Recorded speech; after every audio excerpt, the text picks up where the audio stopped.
ایک ٹائم تھا کہ سنگاپور کے حالات پاکستان کے حالات سے بھی بدتر تھے۔ لوگ بھوک سے مر رہے تھے، ملک کے حالات بہت خراب تھے۔ چوری ڈکیتی تو جیسے ملک میں عام سی بات تھی، قانون نام کی کوئی چیز نہیں تھی اور سرکاری اداروں پر چور بیٹھے تھے۔ بھوک و افلاس اتنا پھیل گیا تھا کہ لوگ تھوڑے سے پیسوں کی وجہ سے ایک دوسرے کا قتل کرنا بھی عام سی بات سمجھتے تھے۔ پورے ملک میں کچرا ہی کچرا تھا، لوگوں نے گند کے ڈھیر کے اوپر اپنی جھونپڑیاں بنائی ہوئی تھی اور انہی میں رہتے تھے، یعنی کہ ان کی غربت کا عالم تھا کہ ان کے پاس رہنے کے لیے گھر بھی نہیں۔ سنگاپور کو سب سے زیادہ جو چیز برباد کری تھی وہ تھی نشہ۔ پورا ملک نشئی بنتا جا رہا تھا، وہاں کے لوگ افیم کے نشے کے عادی ہو چکے تھے۔ ملک کے حالات دن بدن برے سے برے ہوتے جا رہے تھے، لیکن تب انٹری ہوتی ہے ایک ہیرو کی جس کا نام ہے لی کوان یو۔ اس نے صرف 25 سالوں میں پورے سنگاپور کے حالات بدل کر رکھ دیے۔ لی کوان یو کی وجہ سے ہی سنگاپور دنیا کی 5ویں امیر ترین کنٹریز میں آتا ہے۔ اس نے ان جھونپڑیوں میں رہنے والوں کو اتنے بڑے بڑے فلیٹس میں رہنے کے قابل بنایا۔ اس نے ان نشائیوں کو دنیا کا ٹاپ بزنس مین بنا دیا، اور اگر آج دیکھا جائے تو سنگاپور دنیا کے بہترین ملکوں میں سے ایک ہے۔ دنیا کے سب سے سیف کنٹریز میں اس کا نام آتا ہے، بھی سنگاپور سب کا پسندیدہ ملک ہے۔ یہاں پر آج بڑی بڑی کمپنیاں انویسٹ کر رہی ہیں اور یہاں پر بہت بڑے بڑے بزنس ہو رہے ہیں۔ سنگاپور میں کرپشن بالکل نہ ہونے کے برابر ہے، صفائی کے لحاظ سے دنیا کے بہترین ملکوں میں آتا ہے، خوبصورتی کے لحاظ سے دنیا کے بہترین ملکوں میں آتا ہے، اور یہاں پر قانون کی مکمل پیروی کی جاتی ہے۔ آپ سوچ رہے ہوں گے کہ صرف 25 سالوں میں سنگاپور اتنے برے حالات سے اتنا اچھا کیسے ہو گیا؟ چلے جانتے ہیں آج کی اس ویڈیو میں۔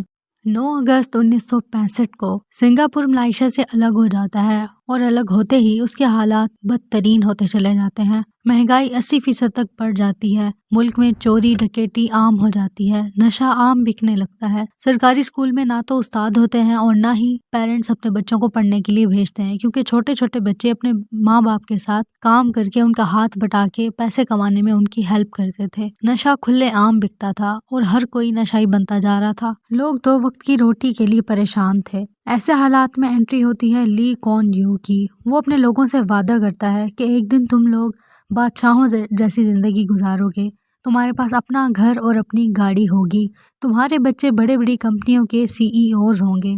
اس نے وعدہ کیا کہ وہ ملک سے مہنگائی ختم کر دے گا، وہ پورا ملک صاف کر دے گا اور سارے حالات بہتر کرنے کی پوری کوشش کرے گا۔ اس نے لوگوں سے وعدہ کر تو لیا تھا اور وہ پوری کرنے کا عزم بھی رکھتا تھا، لیکن آخر وہ شروع کرتا تو کرتا کہاں سے اور کیسے کرتا؟ اس نے حکومت میں آنے کے بعد سب سے پہلا یہ کام کیا کہ اس نے حکومت کے لوگوں کو سدھارنا شروع کیا۔ اس نے سرکاری ملازموں کی تنخواہیں بڑھا دی تاکہ وہ کسی سے بھی رشوت نہ لے سکیں اور اپنی تنخواہوں میں خوش رہیں، اور اگر پھر بھی کوئی رشوت لیتا تو اس کے لیے کڑی سے کڑی سزا رکھی گئی، جیسے کہ پھانسی وغیرہ۔ اس کی اس پالیسی کی وجہ سے کوئی بھی سرکاری ملازم ڈر کے مارے رشوت لیتا ہی نہیں تھا۔ اب باری تھی نشے پر قابو پانے کی، تو اس نے اس پر بھی سخت پابندی لگائی۔ نشہ کرنا اور نشے بیچنے والوں پر اس نے سخت پابندی لگائی، اور اگر کوئی بھی نشہ بیچتے ہوئے پکڑا جاتا تو اس کے لیے کوئی معافی نہیں تھی، ڈائریکٹ اس کو پھانسی دے دی جاتی تھی۔ اس پالیسی نے بہت کام کیا اور لوگوں میں خوف و ہراس پھیل گیا، اور وہ آہستہ آہستہ نشے کی اس لت سے نکل گئے۔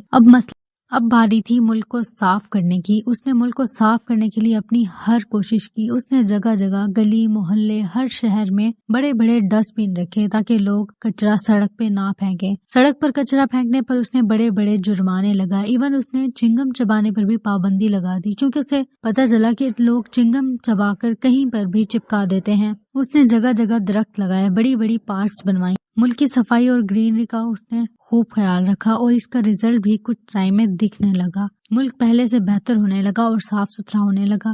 لی کوان یو ہر مہینے میں ایک دفعہ عام لوگوں کے ساتھ مل کر گلی محلوں کی صفائی کرتا تھا، تاکہ لوگوں میں ملک کو صاف رکھنے کا شعور پیدا ہو اور وہ لگن سے اس کی صفائی کا بھرپور خیال رکھیں۔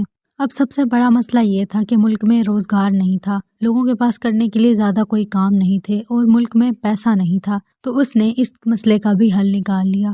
اس نے سوچا کہ اگر دوسرے ملکوں سے لوگ یہاں آ کر بزنس شروع کریں گے، یہاں پر انویسٹ کریں گے، تو یہاں کے لوگوں کو روزگار ملے گا اور یہاں کی حکومت بھی امیر ہوگی۔ تو سب سے پہلے اس نے نو ٹیکس پالیسی انٹروڈیوس کرائی۔ اس نے یہ لاء بنایا کہ جو بھی کمپنی یہاں آ کے اپنا کام سٹارٹ کرے گی تو پہلے 10 سال ان سے کوئی بھی ٹیکس وصول نہیں کیا جائے گا۔